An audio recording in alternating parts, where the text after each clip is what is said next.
لیکن یہاں سے کہانی ایک نیا موڑ لیتی ہے۔ جی، اور یہی اس واقعے کا دل ہے۔ یہ وہ لمحہ ہے جہاں اسکرپٹ کو ایک طرف رکھ دیا جاتا ہے۔ بالکل۔ گنان شروع ہونے سے ٹھیک پہلے امام شاہ کریم نے اشارہ دیا کہ وہ پورا گنان اے رحم رحمان اب تو رحم کرو گے سننا چاہتے ہیں۔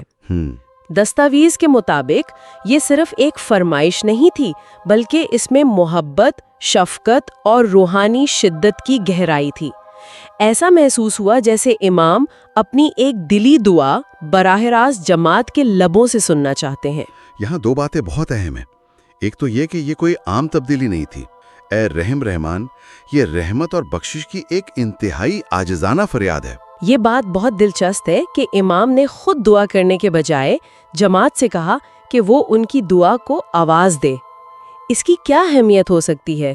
کیا یہ ایک طرح سے ذمہ داری کی منتقلی ہے یا شراکت کی دعوت؟ یہ شراکت کی ایک بہت ہی گہری دعوت ہے۔ اچھا۔ اس ایک خواہش سے امام نے جماعت کو ایک غیر فعال سننے والے سے یعنی پیسو لسنر سے ایک فعال حصہ دار، ایک ایکٹیو پارٹیسپینٹ میں تبدیل کر دیا۔ واو! وہ اب صرف سامعین نہیں تھے بلکہ وہ امام کی دعا میں ان کے ہم آواز بن گئے تھے۔ یوں سمجھیں کہ رسمی پروگرام کی جگہ ایک حقیقی دلی دعا نے لے لی جس میں سب شریک تھے۔ یعنی امام یہ کہہ رہے تھے کہ یہ دعا میرے دل میں ہے، لیکن اس کی طاقت تب بڑھے گی جب یہ ہم سب کی مشترکہ آواز بنے۔ بالکل۔ اس نے تو پوری تقریب کی نوعیت ہی بدل دی ہوگی۔ یقیناً اس نے حاضرین کو ایک بہت بڑا اعزاز بخشا اور ساتھ ہی ایک بہت بڑی ذمہ داری بھی دے دی۔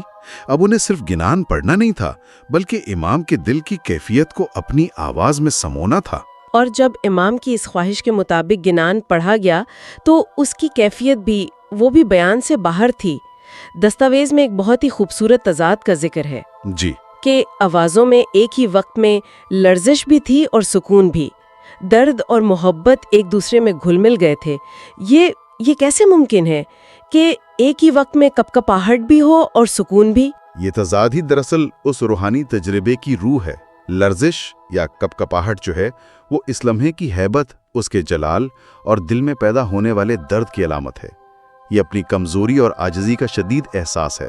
صحیح۔ اور دوسری طرف سکون، وہ اس گہرے یقین اور بھروسے کی علامت ہے کہ ہماری فریاد سنی جا رہی ہے، کہ رحمت موجود ہے اور ہم محفوظ ہاتھوں میں ہیں۔ یہ خوف اور امید کا، جلال اور جمال کا ایک حسین امتزاج ہے۔ اور اس کیفیت کا اثر صرف آوازوں پر نہیں تھا بلکہ پورے ماحول پر تھا۔ دستاویز میں آگی منظر کی تصویر کشی کچھ اس طرح کی گئی ہے کہ ہر لفظ، ہر مصرع روشنی میں تبدیل ہو کر فضا کو الہی گونج سے بھر رہا تھا۔ جی، یہ بہت شاعرانہ ہے، لیکن اس کا گہرا مطلب کیا ہے؟ اس کا مطلب ہے کہ وہ الفاظ اب صرف صوتی لہریں یعنی ساؤنڈ ویوز نہیں رہتے، وہ اجتماعی نیت، جذبے اور روحانی توانائی کا مجسمہ بن گئے تھے۔ اچھا۔ جب ایک پوری جماعت ایک ہی دل سے، ایک ہی نیت کے ساتھ امام کی خواہش کو پورا کر رہی ہو تو الفاظ صرف الفاظ نہیں رہتے، وہ ایک زندہ حقیقت بن جاتے ہیں۔ روشنی میں تبدیل ہونا اسی روحانی تبدیلی کا استعارہ ہے۔ مطلب اس لمحے میں پڑھنے والے، سننے والے اور جس کے لیے پڑھا جا رہا تھا، وہ سب ایک ہی روحانی سطح پر متحد ہو گئے۔ بالکل۔ اس لمحے میں فاصلے مٹ گئے تھے، جماعت اور امام کے درمیان، عبد اور معبود کے درمیان، دعا اور قبولیت کے درمیان جو پردہ ہوتا ہے وہ جیسے اٹھ گیا تھا۔ اور اس گہری روحانی کیفیت اور جماعت کے طرف سے پیش کی گئی اس مخلصانہ دعا کے جواب میں امام شاہ کریم کا رد عمل بھی ویسا ہی غیر معمولی تھا۔ جی، دستاویز کہتی ہے کہ وہ بے پناہ مسرور ہوئے اور جماعت پر بے شمار دعاؤں کی بارش کی۔ یہاں تک کہا گیا ہے کہ ایسا محسوس ہوا جیسے امام کی مسکراہٹ سے پورا جماعت خانہ روشن ہو گیا ہو۔ اور یہ رد عمل اس بات کی تصدیق ہے، یہ اس بات کا ثبوت ہے کہ جماعت کی طرف سے کی گئی کوشش، ان کی مخلصانہ فریاد قبول ہو گئی ہے۔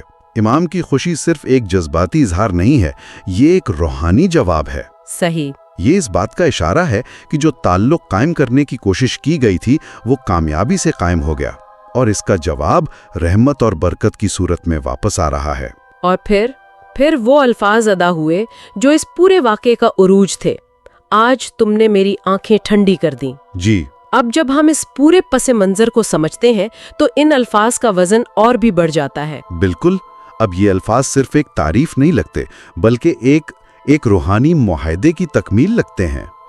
یہ اس بات کا اعلان ہے کہ جماعت نے جو ذمہ داری اٹھائی تھی اسے بہترین طریقے سے نبھایا۔ اس ایک جملے کے ذریعے امام شاہ کریم نے اپنی خوشی، اپنا نور اور اپنی برکتیں پوری جماعت کے دلوں میں انڈیل دیں۔ یہ واقعی ایک غیر معمولی واقعہ ہے۔ جی، اور اس کی خوبصورتی اس کی سادگی میں ہے۔ کوئی بڑی تیاریاں نہیں تھیں، کوئی پیچیدہ منصوبہ بندی نہیں تھی، صرف ایک خالص خواہش، ایک مخلصانہ کوشش اور ایک محبت بھرا جواب۔ یہ گفتگو میرے لیے ایک سوچ کا در کھول گئی ہے۔ ہم اپنی زندگی میں، خاص طور پر اپنی روحانی زندگی میں، ہر چیز کی منصوبہ بندی کرنے کی کوشش کرتے ہیں۔ جی بالکل، ہم اپنی عبادات، اپنی دعاؤں، اپنے ریچولز کو بہترین طریقے سے منظم کرنا چاہتے ہیں، لیکن شاید حقیقی روحانی تعلق اور قبولیت کے وہ لمحات جو واقعی آنکھوں کو ٹھنڈا کرتے ہیں، وہ ہماری منصوبہ بندی کے دائرے سے باہر ہوتے ہیں۔ شاید وہ لمحات ہمارا انتظار ان راستوں پر کر رہے ہوتے ہیں جہاں ہم اپنی لکھی ہوئی اسکرپٹ سے ہٹنے کی جرت کرتے ہیں۔